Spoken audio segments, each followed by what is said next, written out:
Thank you, Julianne. Good afternoon, and welcome to our first quarter 2024 earnings call. Bob Bradway will lead the call and be followed by a review of our performance by Jay Bradner, Murdo Gordon, Vikram Karnani, and Peter Griffith. Through the course of our discussion today, we will use non-GAAP financial measures to describe our performance and have provided appropriate reconciliations within the materials that accompany this call. We will also make some forward-looking statements which are qualified by our safe harbor statement, and please note that actual results can vary materially. Over to you, Bob. Okay, thank you, Justin, and thank you to our callers for joining us today.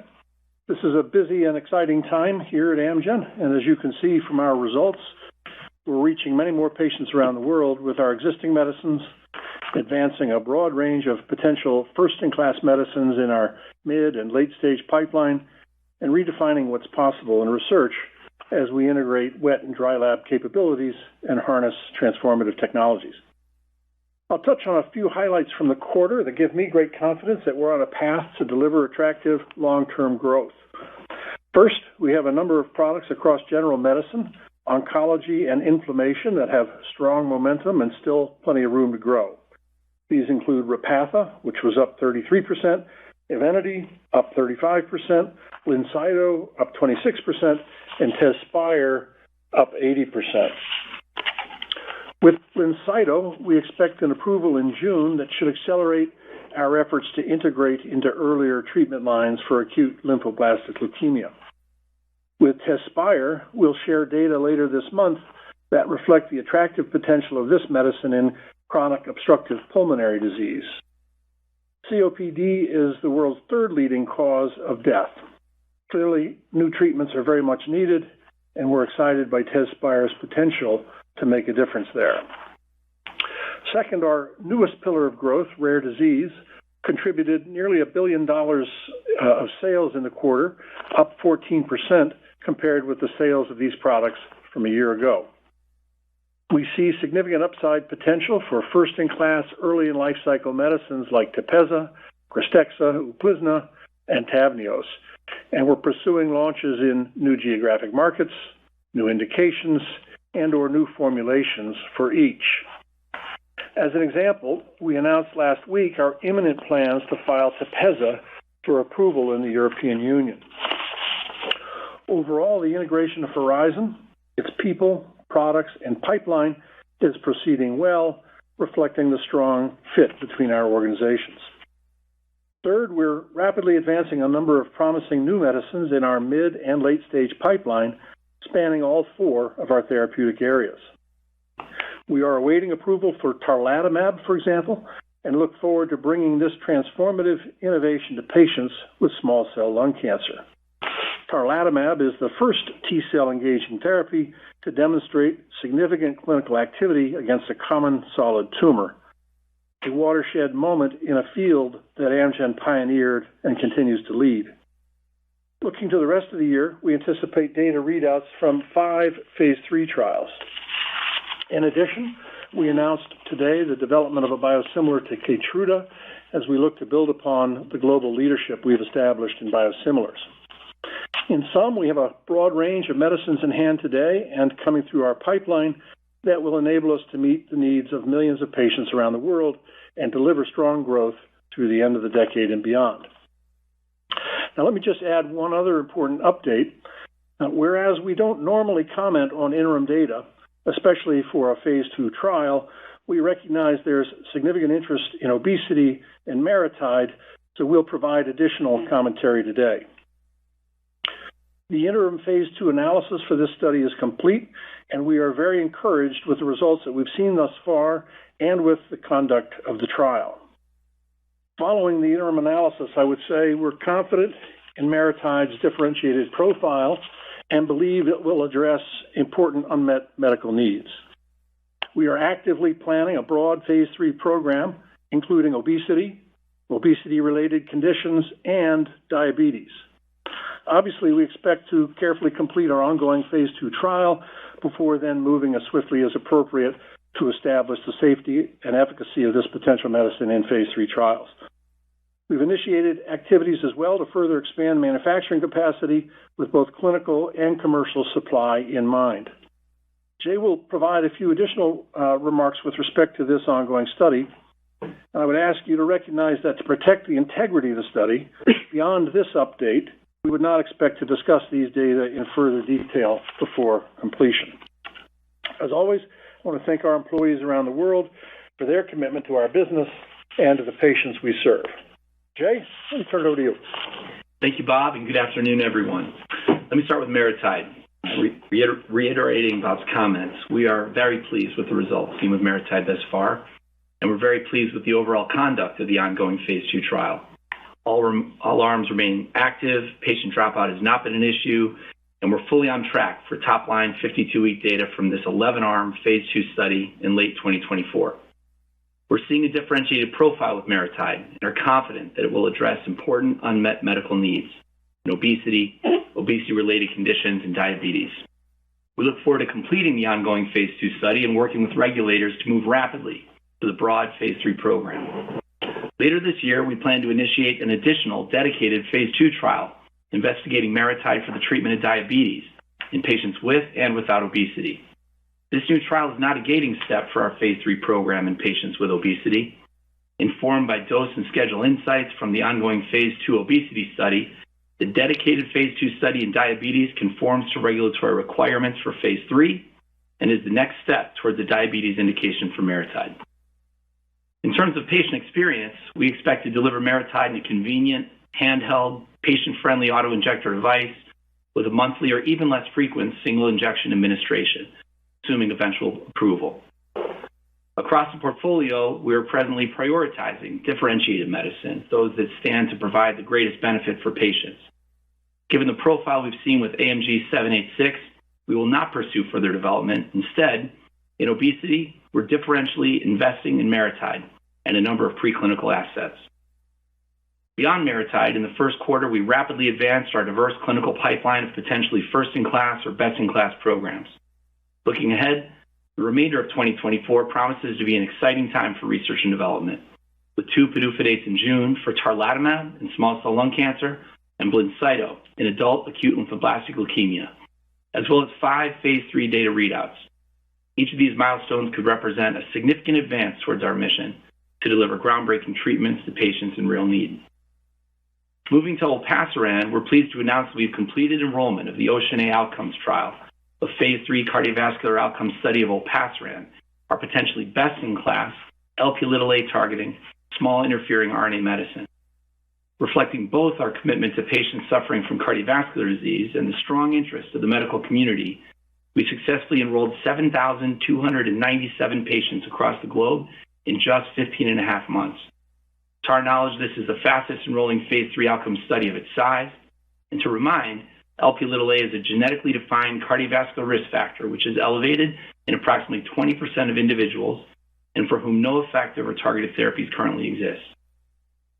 In oncology, we continue to deliver on high conviction targets with differentiated therapies capable of delivering large effect size for patients. Starting with tarlatamab, a first-in-class BiTE molecule targeting DLL3 for small cell lung cancer, we remain on track with an FDA priority review for a June 12th PDUFA date. We're excited about tarlatamab as potentially the first selective therapy for small cell lung cancer. Based on the remarkable activity observed as a single agent in patients receiving second and third line therapy, we are rapidly advancing tarlatamab into frontline treatment, with 3 phase 3 studies now initiated in both extensive stage and limited stage disease. The rationale for studying tarlatamab in earlier lines of the context of lower tumor burden draws from our experience with Blincyto in B-cell ALL. There we saw a dramatic improvement in overall survival in minimal residual disease negative patients. These Blincyto data provide evidence that directing the T cell in this manner is an effective means of finding and eliminating residual cancer cells, which are primarily the drivers of recurrent disease. We're hopeful we can build on this insight with tarlatamab, where comparable activity in early-stage small cell lung cancer patients would very meaningfully improve outcomes for patients facing the challenge of this aggressive cancer. In sum, we regard tarlatamab as a major advance as the first bispecific T-cell engager to demonstrate efficacy in a common solid tumor, further establishing the broad potential of our bispecific T-cell engager platform.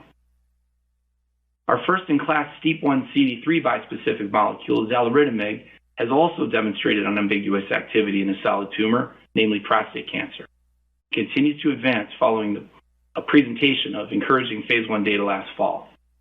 We have now fully enrolled the monotherapy phase 1 dose expansion and continue to enroll patients in reduced monitoring and outpatient cohorts.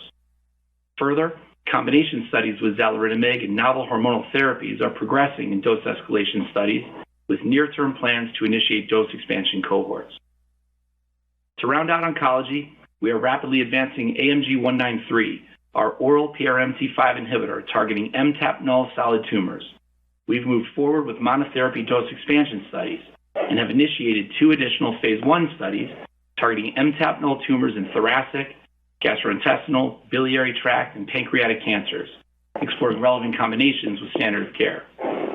In our inflammation portfolio, we're encouraged by the results of the COURSE phase 2A proof of concept study, which investigated Tezspire in patients with moderate to very severe COPD. This study was designed to test TSLP inhibition across an intentionally broad range of eosinophil levels, irrespective of inflammatory drivers, emphysema, chronic bronchitis, and smoking status. While Tezspire achieved a clinically meaningful 17% reduction in the annualized rate of moderate or severe COPD exacerbations compared to placebo, this result fell short of statistical significance, likely owing to the broad overall patient demographic. However, even greater reductions in COPD exacerbations were observed in a planned subgroup of patients with baseline blood eosinophil counts greater than 150 cells per microliter, with a trend for further reduction in a small number of subjects with baseline counts greater than 300. We're excited by these data, which will be presented in an oral session of the American Thoracic Society annual meeting later this month.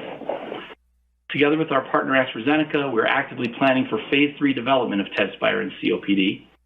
Beyond COPD, we continue to explore Tezspire in separate phase 3 studies in eosinophilic esophagitis and in chronic rhinosinusitis with nasal polyps, where top-line data are expected in the second half of this year. The ROCKET phase 3 program for rocatinlimab, a first-in-class anti-OX40 monoclonal antibody, has successfully enrolled over 2,800 patients with moderate to severe atopic dermatitis. Indeed, 3 of the 8 studies in the rocatinlimab ROCKET study program are now fully enrolled. The phase 3 Horizon study, part of this ROCKET program, evaluates rocatinlimab monotherapy versus placebo in adults with moderate to severe atopic dermatitis and remains on track for top-line data readout in the second half of this year. Beyond atopic dermatitis, we continue to broadly explore rocatinlimab in additional indications and have initiated a phase 2 study in moderate to severe asthma, with plans to initiate a phase 3 study in prurigo nodularis in the second half of this year. We're encouraged by the advancements of our rare disease pipeline as well, with several mid to late stage opportunities. Starting with UPLIZNA, we anticipate important phase 3 data readouts this year in myasthenia gravis and IgG4-related disease, both diseases with significant unmet need and where we have the potential to make a real difference for patients. Dazodalibep, an innovative CD40 ligand inhibitor fusion protein, has entered phase 3 for Sjogren's disease, with 2 studies now enrolling patients. This follows encouraging phase 2 data with efficacy across patients with moderate to severe systemic disease and patients with high symptom burden. Dazodalibep is the first therapy to demonstrate efficacy in the latter patient population. Lastly, in our biosimilars portfolio, we've initiated a phase 3 study of ABP 234, a biosimilar candidate to Keytruda, in subjects with advanced or metastatic non-squamous non-small cell lung cancer. We're also pleased to announce that UPLIZNA, our biosimilar candidate to Stelara, has received a positive CHMP opinion. In closing, I'd like to thank my Amgen colleagues for their strong sense of service to patients facing serious illness and their commitment to growing the impact of both our research and our business through our portfolio of potential first-in-class and best-in-class medicines. And I'll now turn it over to Murdo. Thanks, Jay. I'm pleased with our performance in the first quarter. Strong execution resulted in sales growth of 22% year over year, with robust volume growth across the 4 therapeutic pillars of our business. We drove compelling growth across our regions, with 10 products delivering at least double-digit volume growth, including Repatha, Evenity, Tezspire, Tavneos, and Blincyto. Our integration of the legacy Horizon business continues to progress well, with that portfolio generating $914 million in the quarter. Sales in our general medicines business, including Repatha, Prolia, Evenity, and Aimovig, grew 18% year-over-year in the first quarter, driven by volume growth. Repatha sales increased 33% year-over-year to a record of $517 million for the first quarter, and Repatha is now well on its way to becoming a multi-billion-dollar business. In the quarter, we saw a year-over-year volume growth of 44%, partially offset with 13% lower net selling price. Expanded formulary coverage for Repatha in the U.S. has accelerated volume growth. This was partially offset by lower net selling price resulting from higher rebates to support and expand access for patients. We expect this expanded formulary coverage, along with the removal of prior authorization requirements by several payers, will lead to increased cardiologist and primary care physician adoption. Outside the U.S., we also delivered strong growth, helping even more patients reduce their cardiovascular risk. Evenity had record sales of $342 million for the quarter, and in the U.S., volume growth was supported by an expansion of Evenity prescribers. In Japan, Evenity continues to be the segment leader with 46% of the bone builder market. And while we're happy with the growth of Evenity, there are many women who remain at risk of a fracture due to their postmenopausal osteoporosis. And we see exciting growth potential for Evenity to combat this risk, and we'll continue to apply our proven experience in bone health to ensure Evenity reaches all the patients who need it. Prolia sales grew 8% year-over-year. Volume growth continues to be supported by real-world evidence reaffirming Prolia's superiority in reducing fracture risk when compared to alendronate in treatment-naive patients with postmenopausal osteoporosis who are at high risk of fracture. In our inflammation business, Otezla sales increased 1% year-over-year for the first quarter. In the U.S., we saw strong new patient volume growth early in the quarter. This was disrupted in February and March by the Change Healthcare cybersecurity issue, which created challenges for some patients trying to fill prescriptions at specialty pharmacies. We've seen a return to accelerating new patient prescription growth in recent weeks. We see significant potential for future growth of Otezla given its established efficacy and safety profile, excellent payer coverage with limited prior authorization requirements, and of course, ease of administration.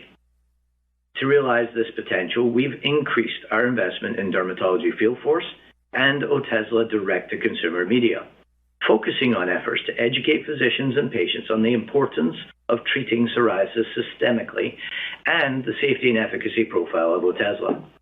I'm also pleased that Otezla was recently granted pediatric exclusivity and approved by the FDA for the treatment of pediatric patients 6 years of age and older with moderate to severe plaque psoriasis who are candidates for phototherapy or systemic therapy. This is the first pediatric indication for Otezla. Enbrel sales decreased 2% year-over-year for the first quarter, driven by volume decline, partially offset by higher inventory levels. Moving forward, we expect modest volume growth offset by declining net selling price. Tezspire continues its strong trajectory with $173 million in sales in the first quarter. Sales increased 80% year-over-year, primarily driven by uptake of the pre-filled single-use pen. In our rare disease business, sales of Tavneos were $51 million in the first quarter. Sales increased 122% year-over-year, driven by volume growth. In the U.S., more than 3,000 patients have now been treated with Tavneos by over 2,000 healthcare professionals. Looking forward, we'll continue to leverage our expertise in nephrology and inflammation to bring Tavneos to even more patients with ANCA-associated vasculitis. Sales for our biosimilars portfolio grew 12% year-over-year for the first quarter, with volume growth partially offset by lower inventory levels and net selling price decline. We expect continued growth in our biosimilars business to be driven by the addition of new molecules and additional launches. In oncology, sales of our 6 innovative products, Blincyto, Lumakras, Vectibix, KYPROLIS, Nplate, and XGEVA, grew 4% year-over-year for the first quarter, driven by volume growth. BLINCYTO sales grew 26% year-over-year to a record $244 million for the first quarter, driven by broad prescribing across academic and community segments for patients with B-cell precursor acute lymphoblastic leukemia. The U.S. Food and Drug Administration has set a PDUFA date of June 21st of this year for its decision on approving BLINCYTO as a treatment for patients with early-stage CD19 positive B-cell ALL. We see significant growth potential for BLINCYTO from utilization in frontline treatment. LUMAKRAS sales increased 11% year-over-year for the first quarter to a record $82 million. We see future growth opportunities for LUMAKRAS coming from launches in new markets and additional indications. Vectibix sales increased 6% year-over-year, driven by higher net selling price and volume growth, partially offset by unfavorable foreign exchange impact. KYPROLIS sales grew 5% year-over-year to a record $376 million for the first quarter, primarily driven by volume growth outside the U.S.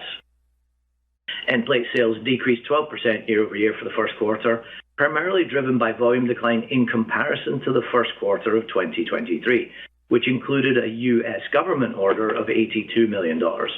Excluding the Q1 2023 U.S. government order, Nplate sales grew 13% year-over-year. I'm pleased with our execution in the quarter and the momentum across the four pillars of our business, and we look forward to serving many more patients around the world who can benefit from our innovative therapies. And with that, I'll turn it over to Vikram. Thank you, Murdo. I am pleased to provide an update on rare disease, Amgen's fourth therapeutic pillar of growth, which delivered product sales of over $950 million in Q1. Beginning with Tepezza for the treatment of thyroid eye disease, or TED, first quarter sales were $424 million, reflecting growth of 5% year-over-year when compared to results from the legacy Horizon business. As we discussed at our rare disease investor meeting a few months back, TED is often assessed using the Clinical Activity Score, or CAS, which covers a number of different signs and symptoms, including pain, redness, swelling, and function. And we now refer to TED in terms of high and low Clinical Activity Score, or high and low CAS. For the approximately 100,000 TED patients in the U.S. who could benefit from Tepezza, the majority of these patients, roughly 80%, are in low CAS settings. We continue to focus on this large number of low CAS patients not being appropriately treated. As we've previously discussed, one of the main hurdles in the patient journey in this setting is access. To help patients overcome that challenge, we have generated favorable medical policy changes for greater than 50% of U.S. covered lives, and we expect to continue this momentum throughout 2024.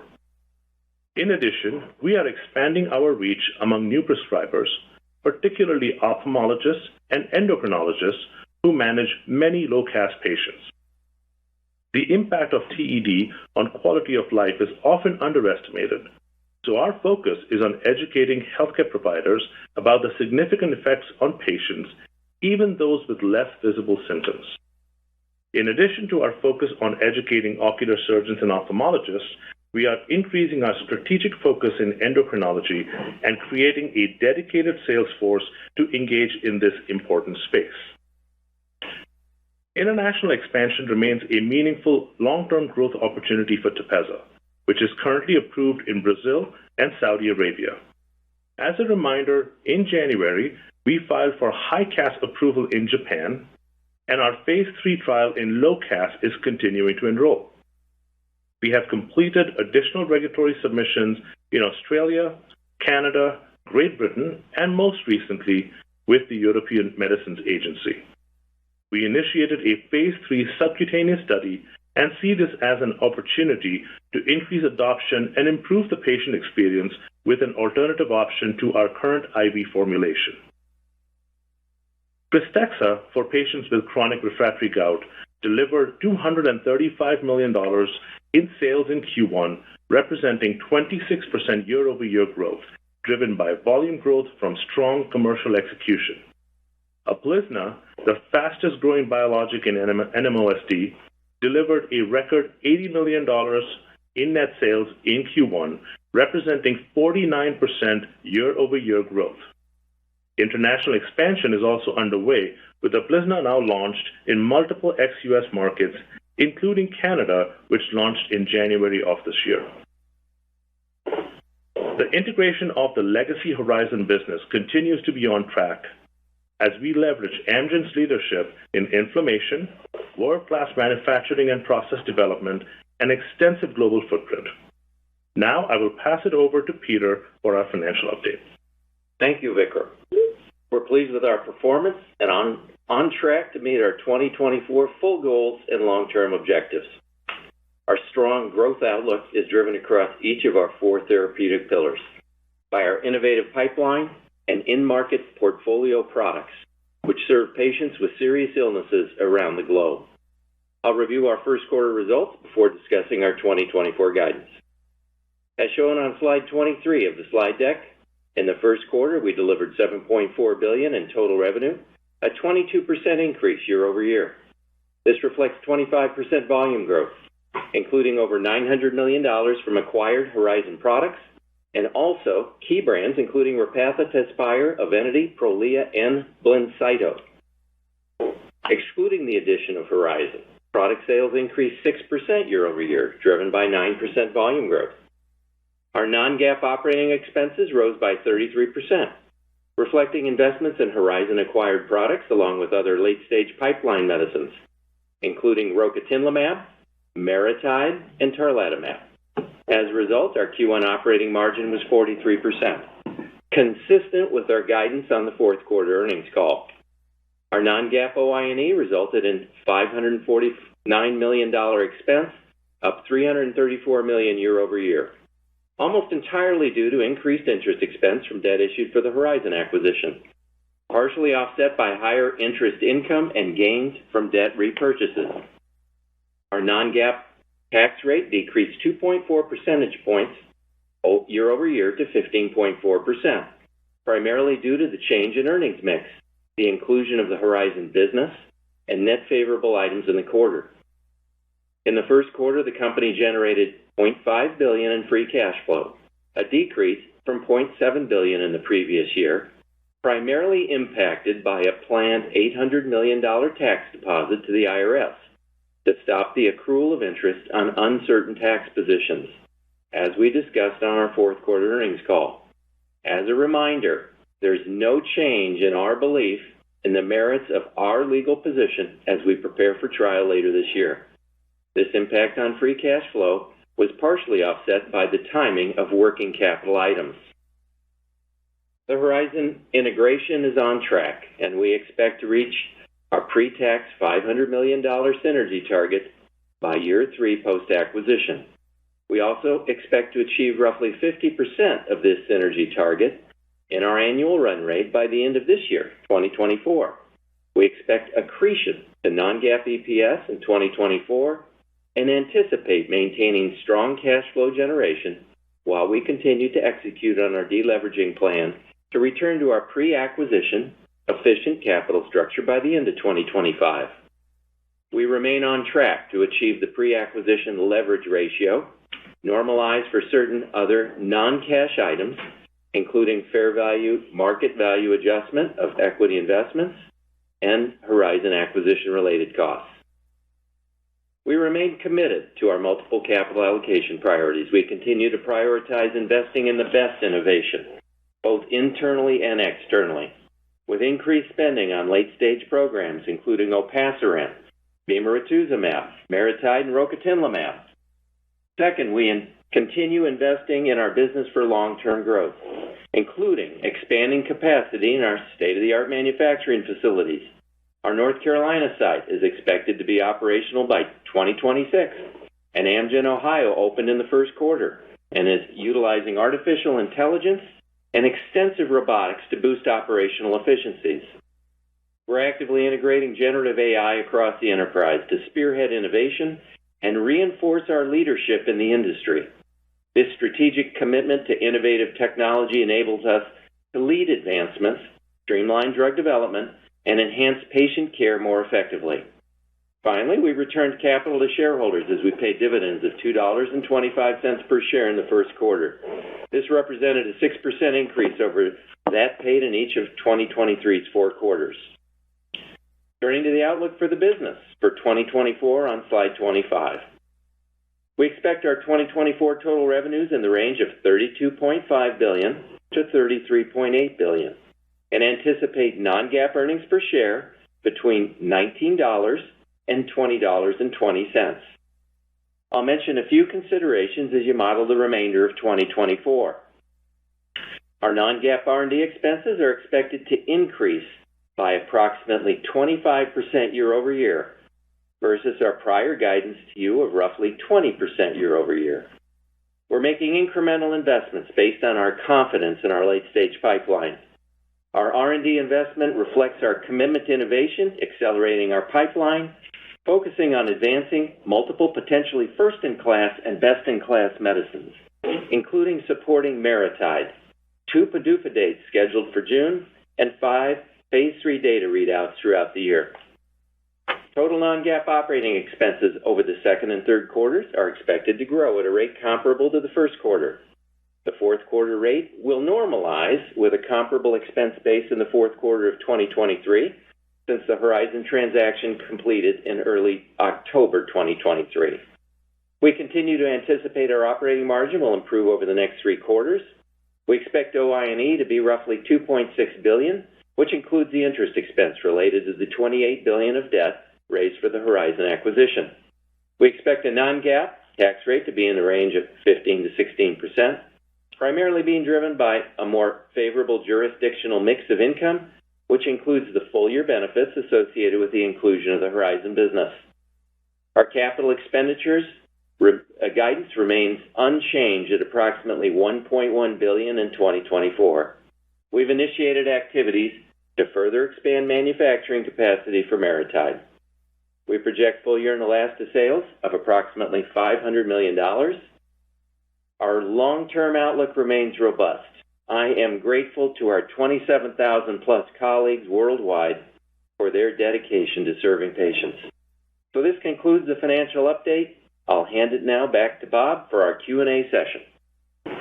Okay, thank you, Peter. And before you open the line, Julianne, let me just point out that obviously we have a lot of exciting opportunities here, and we're excited about the ways we think we can make a difference for patients.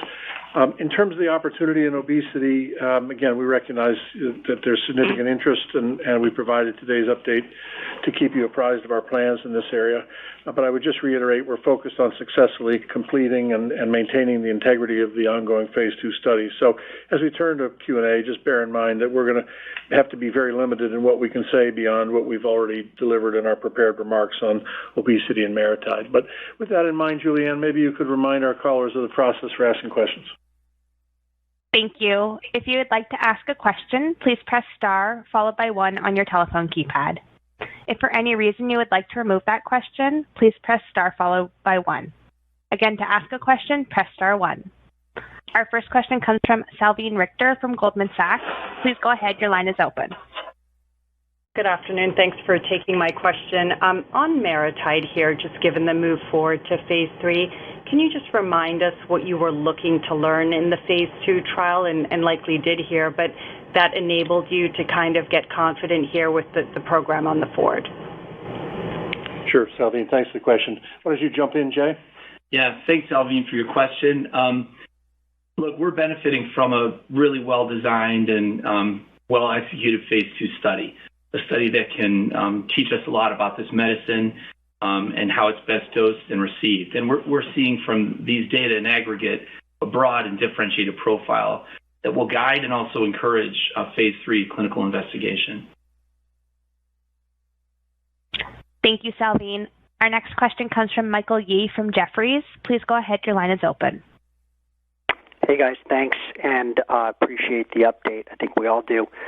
Just to clarify or to ease any investor concerns, is it safe to say that your interim looked at all doses and you feel comfortable including the highest doses and safety metrics, including bone, and all of that was looked at to date? Thank you. Thanks a lot, Michael. I'll take this one as well. Again, a very well-designed and well-executed study, a study that's replete with measurements. This is an ongoing study, so we have to be careful to avoid introducing an inadvertent bias or unblinding. And so we just can't comment on individual characteristics, but we're very pleased with the results to date. We're moving rapidly forward with the phase 3 program, as well as the diabetes phase 2. I would reiterate that all the arms remain active, and we haven't had an issue with patient dropout to date. I think, again, Michael, as Jay said, it's a well-designed study, and you can be sure that we reviewed the data carefully. Okay, let's go ahead and take the next question. Thank you, Michael. Our next question comes from Terrence Flynn from Morgan Stanley. Please go ahead. Your line is open. Great. Thanks for taking the question. Jay, you mentioned on MariTide seeing a differentiated profile, recognize you're limited in what you can say, but as we think about, areas of differentiation, it's clearly efficacy, tolerability, and dosing interval. So just wondering if you can comment on which of those areas you're differentiated on, and then what benchmark are you looking to? Is it semaglutide, tirzepatide, both of those? Thank you. Thanks, Terrence. Again, we can appreciate the desire to get into that detail, but maybe Murdo, you want to speak to the competitive differentiation, and then Jay, if there's anything you feel appropriate to elaborate on, you can jump in after Murdo. Yeah, thanks for the question, Terrence. Thanks, Bob. Obviously, we're watching the in-market products very closely with respect to differentiation. We're also looking at products that are in the clinic being developed, and we continue to feel very confident in our ability to have a differentiated and broad profile for MariTide as we develop it in this phase 2 and as we consider a broader phase 3 development program. I'd just add, this is, Terrence, a very exciting, very dynamic area. We follow the development of obesity medicines very closely. And I think in this case, the actions we're taking speak for themselves. We're hard at work planning a comprehensive and competitive phase 3 program. Great. Julianne, let's go to the next question. Thank you, Terrence. Our next question comes from Jay Olson from Oppenheimer. Please go ahead. Your line is open. Oh, hey, congrats on all the progress, and thanks for providing the update. Maybe just to shift gears a little bit to tarlatamab with the potential launch rapidly approaching. Can you just talk about the work you're doing to prepare for that launch and the strategy behind the initial launch in the late line, and then the clinical and commercial work to go behind expanding the profile and potential for tarlatamab? Thank you.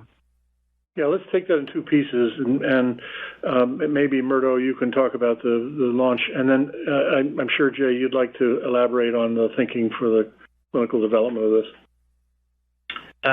Sure, Jay, thank you for the question on another exciting product in our portfolio, one that I think will deliver a lot of benefit for patients with small cell lung cancer, which is a very, very difficult diagnosis with very little in the way of highly effective treatments that deliver any kind of durable response in small cells. So we're anxiously awaiting approval from the FDA, but we are well prepared and have been for some time across our field organizations. All our field personnel, including our medical teams, are trained and prepared. We have very clear plans to reach treating physicians in very short order post-approval. We have a very clear understanding of making sure that we can provide broad access to tarlatamab when it's approved. And we feel really good about this. This is a very important moment, not just for Amgen, but for the treatment of patients with small cell lung cancer, where, quite frankly, the survival in the late stage setting is really dismal and is a matter of single-digit months. And so we have a huge opportunity here to impact, and we're not wasting any minute, any hour, or any day in our planning to do that. And Jay, thanks for highlighting the potential of this medicine, which we consider a major advance. The treatment of this disease has really not meaningfully evolved since I trained as an oncologist in the mid-90s with upfront chemotherapy and meaningful but incremental benefit to immuno-oncology therapy with PD-L1 agents today. And so this is a case where time just can't move fast enough to get this medicine into earlier lines of therapy. And so we have initiated 3 phase 3 studies. And as you asked, I'll just give an architecture of them briefly. We have a study that will compare tarlatamab to standard of care chemotherapy, and this is in the second-line dedicated patients with a primary endpoint of overall survival, and this study is enrolling. We really want to get this medicine tested in frontline therapy where, as you must know, patients progress so quickly that a great many of them never reach the chance to receive second and third-line therapy. And so in a pair of trials, one for extensive stage small cell lung cancer and one for limited stage small cell lung cancer, we'll study the contribution of tarlatamab immediately following upfront therapy with response. We've learned through the development of these BiTE molecules that they work best when they're given as early as possible in the course of treatment for a disease. That has been the case with ALL as we move into front line. And we've also learned that they work best when there's a low burden of disease. And so the design of these 3 phase 3 studies will bring this medicine to earlier patient therapy lines. And I'll say there's been intense interest and great hope in this community. And so we expect to enroll these studies expeditiously. Julianne, let's go to the next question, please. Thank you, Jay. Our next question comes from Mohit Bansal from Wells Fargo. Please go ahead. Your line is open. Great. Thank you for taking my question and congrats on the progress. I have a question regarding the manufacturing of AMG 133. Could you help us understand how complicated or simpler it is versus the traditional BIP1 peptide-based in terms of complexity as well as cost? And what kind of investment do you think we should be expecting as you embark on this journey? Thank you. Mohit, I don't think we're intimidated about the challenge on the manufacturing or the process development front. I think, again, we've established ourselves firmly as a world leader in biotherapeutic manufacturing. And as you know, this is a therapy that's based on an antibody backbone, so it's right down the middle of the fairway for us. We're not lost on us that the competitors who are in the market now have found it difficult to maintain supply of these medicines, and I'm sure that's not lost on the patients either. And we're determined to do our best to make sure that we uphold our long tradition of supplying every patient every time in the marketplace. So, again, we think this is down the middle of the fairway in terms of the technical challenges that we need to address. We think that we look forward to being able to do that. And again, as I said, maintaining our track record of every patient every time. In terms of your question about what it will require from us over time, obviously to the extent that that becomes meaningful, Mohit will have the opportunity to address it down the road. But as Peter said in his remarks, our capital expenditure guidance for the year embraces the activity that we have underway to make ourselves ready for the clinical and commercial challenge that we see imminently. Julianne, next question, please. Thank you, Mohit. Our next question comes from Umer Raffat from Evercore ISI. Please go ahead. Your line is open. Hi, guys. Thanks for taking my question, and I'll spare all my curiosities on your ongoing trial. But I will ask this. One, on manufacturing capacity, I'm curious, is your aim to have 1 to 2 million patients worth of capacity or 5 to 10 million? You can imagine from a modeling perspective, from a CapEx side, this would be relevant, knowing obviously how much manufacturing experience and capacity you guys have. And then secondly, the pen, is it a pen device? I know you mentioned it's a quote-unquote handheld patient-friendly auto-injector, which is a single injection, but is it a pen device or is it something else? Thank you. Yeah. So, Umer, I don't think we're going to say anything more about the delivery, expected delivery device at this point. I think we were as clear as we could be that we think it'll be patient-friendly and convenient.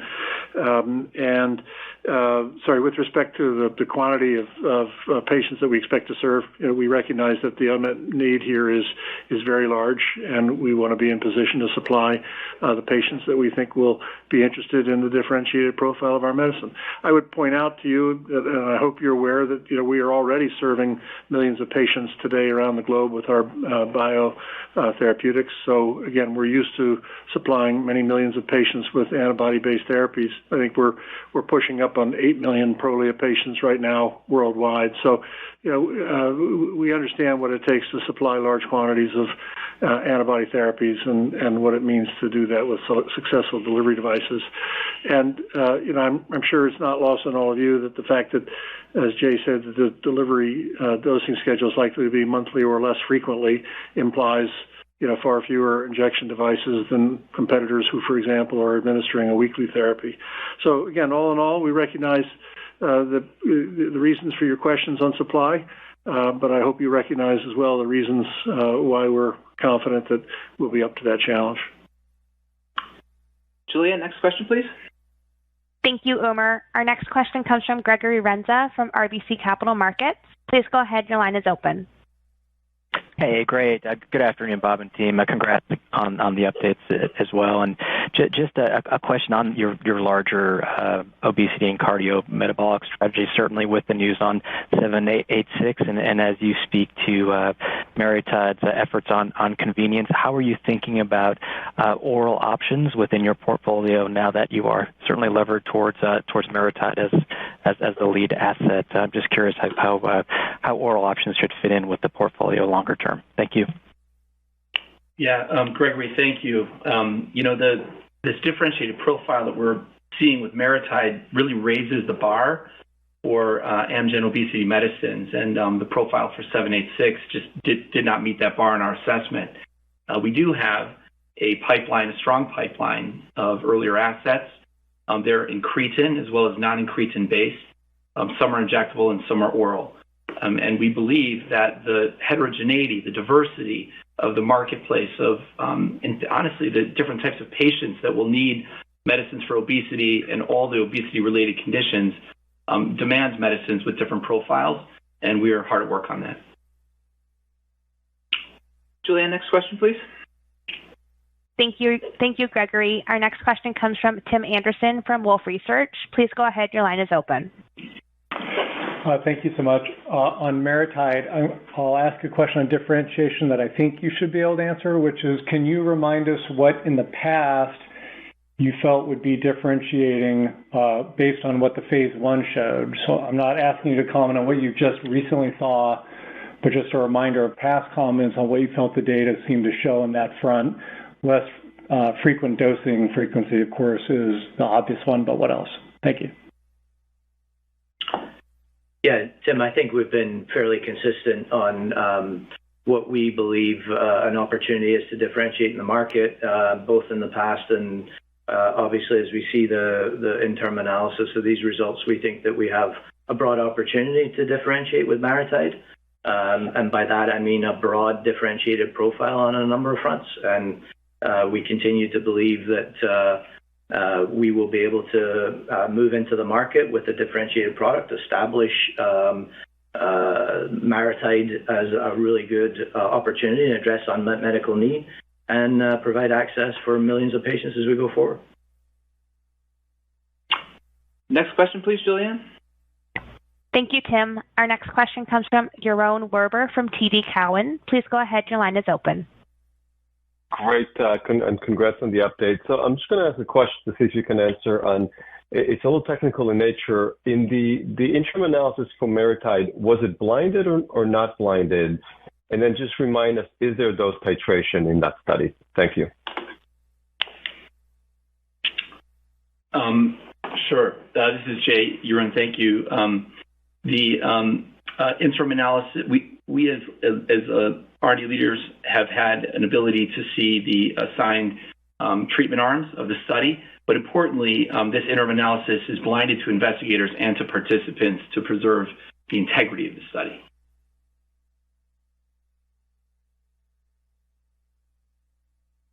All right, Julianne, let's go to the next question, please.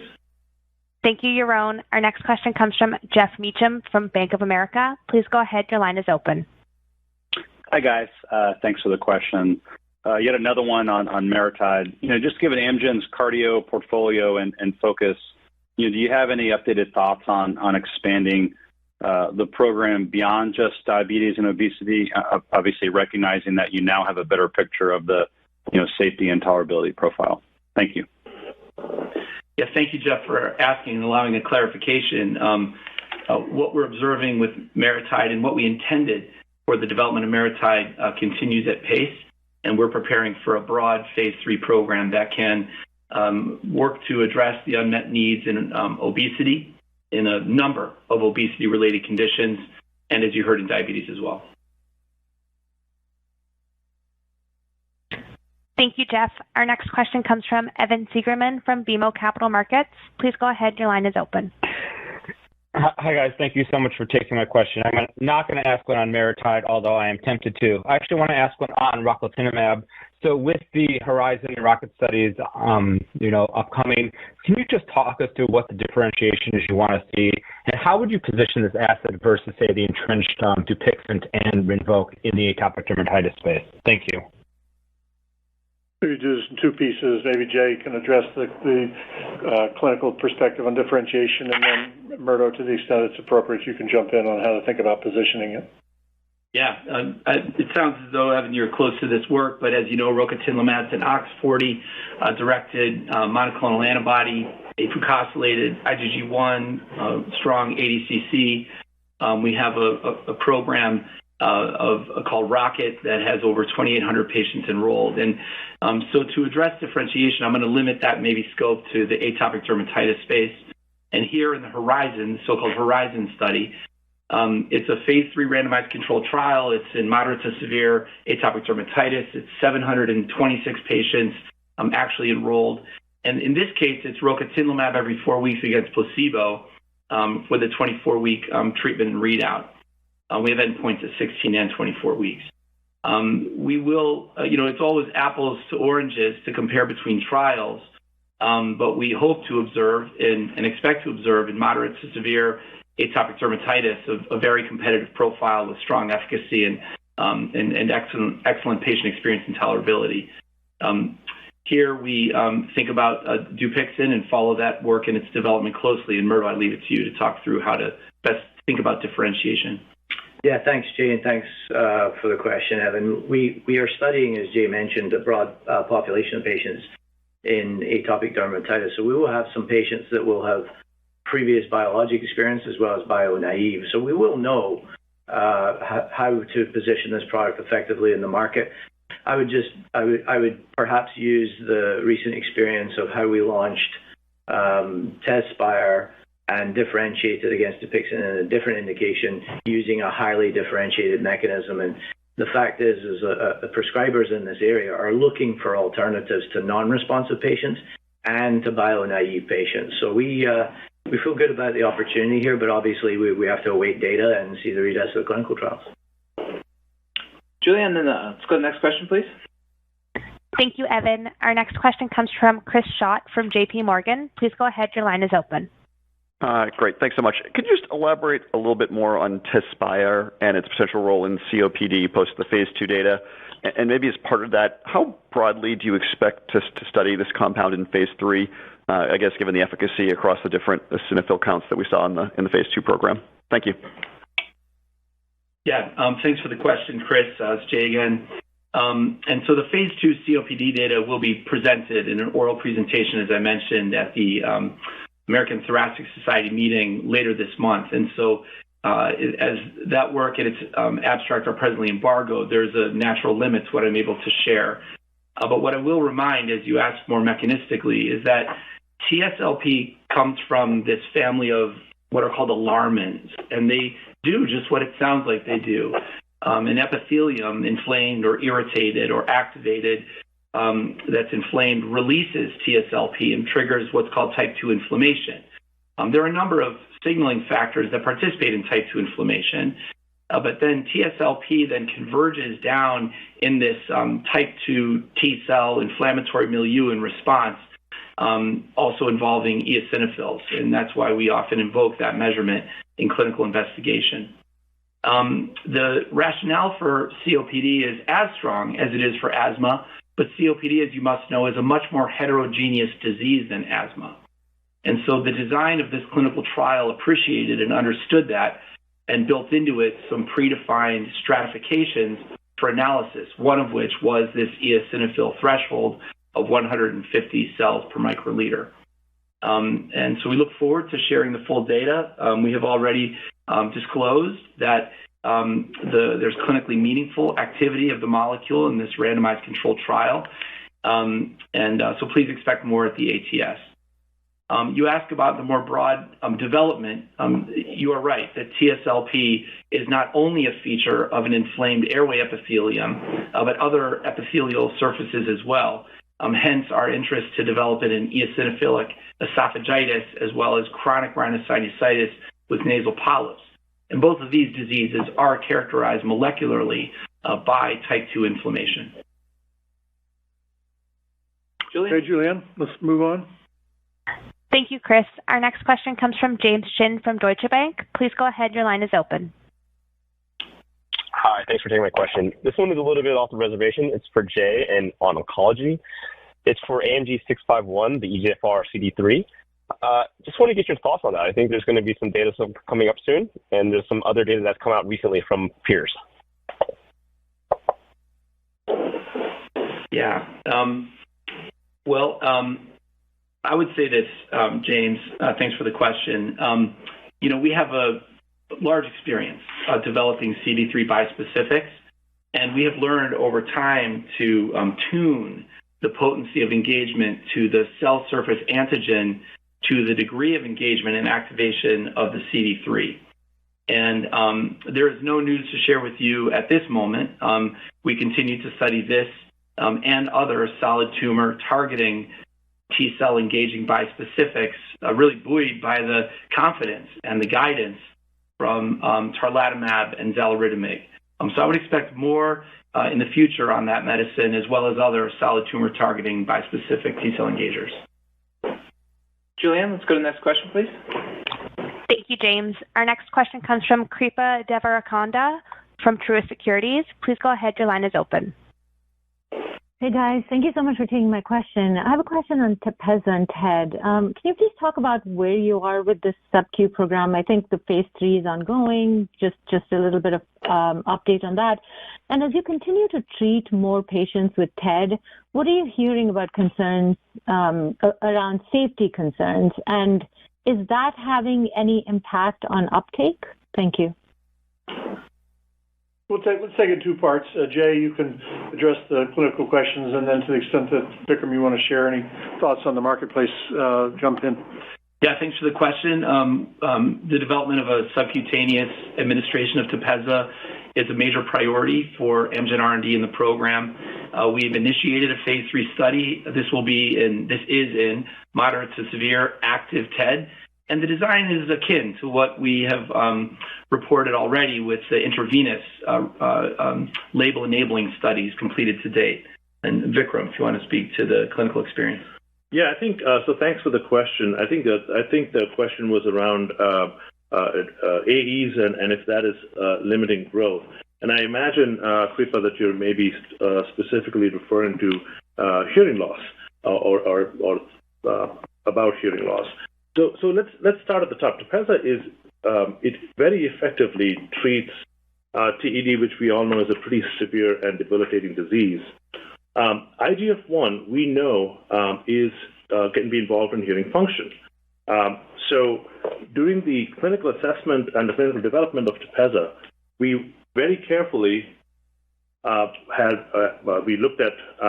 we assessed hearing function. We now have included this in the warnings and precautions section of the PI, along with the recommendation for assessment and monitoring. It's important because patients who use Tepezza should be monitored for any specific experience with hearing impairment. We're also working with professional societies to increase education. And while many physicians do use a baseline hearing assessment, getting it in the label helps standardize this approach. Okay. So after working through the management of this with HCPs, this has not generally turned to be a barrier for growth, as physicians generally understand the favorable risk-benefit profile of Tepezza. Thank you. So, Julianne, we're pushing up to the appointed bottom of the hour here, but we still have a few questions in the queue, so we'll take a couple more and try to get through your questions. If we don't get to everybody, obviously Justin and his team will be around this evening to answer any questions. But let's try and click through these, the ones we can quickly, Julianne. Certainly. Thank you, Kripa. Our next question comes from Michael Schmidt from Guggenheim Partners. Please go ahead. Your line is open. Hey guys, thanks for taking my question. I had one on Blincyto, which has recently gained some commercial momentum recently, and there was some interesting academic data reported last week in Nature Medicine showing some activity in RA, and so I was just wondering if you have any plans or how you're thinking about potentially developing Blincyto or maybe other BiTEs in autoimmune diseases. Thanks so much. Sorry, in autoimmune disorders?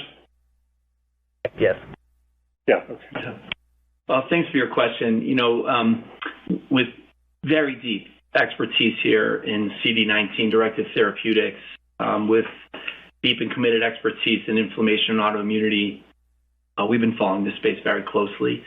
The early suggestive evidence from CAR T-cell therapy, and more recently, this work that's been reported in systemic sclerosis, and as you noted, 6 patients with quite refractory rheumatoid arthritis is very exciting to see. So you can imagine that we're well organized around this opportunity, and we found that work quite inspiring, and we'll have more to report in the future. Julianne, I think we've got time for one more question. Thank you, Michael. Our last question will come from Gary Nachman from Raymond James. Please go ahead. Your line is open. Great, thanks, and good afternoon. So back to MariTide, have to finish with that. As you're planning for the phase 3 studies, do you have a sense of when you could start those, how big those might be, and anything about design and overall timing relative to other phase 3 studies in the space, and any strategies you have to accelerate those studies as quickly as possible, and how you'll incorporate both U.S. and ex-U.S. in the program? Thank you. So, Gary, again, we appreciate it and can understand why you'd be asking those questions. As I said in my remarks, we will do our level best now to successfully complete the phase 2 study and then work swiftly with regulators to agree the program that establishes safety and efficacy in phase 3, and we'll do that as swiftly as we can. We recognize there's a huge unmet need still in the marketplace, and we believe we have an asset that can help address that. But, Jay, I don't know whether you feel you can say anything more specific, but jump in if you do. Yeah, I'd say the same, Bob. Gary, as you know, this is one part collecting the data that regulators rightly expect and ongoing conversations around the design. This study is moving as rapidly as possible within this program is moving as rapidly as possible within the organization. You can rest assured. Okay, well, again, let me thank you all for joining the call and reiterate that Justin and his team will be around if you have any further questions. We look forward to having an opportunity to talk to you in the summer after the second quarter and provide update on the flow of information that we expect to generate between now and then on the many programs that we've referred to on the call. So thank you for your interest. Appreciate it.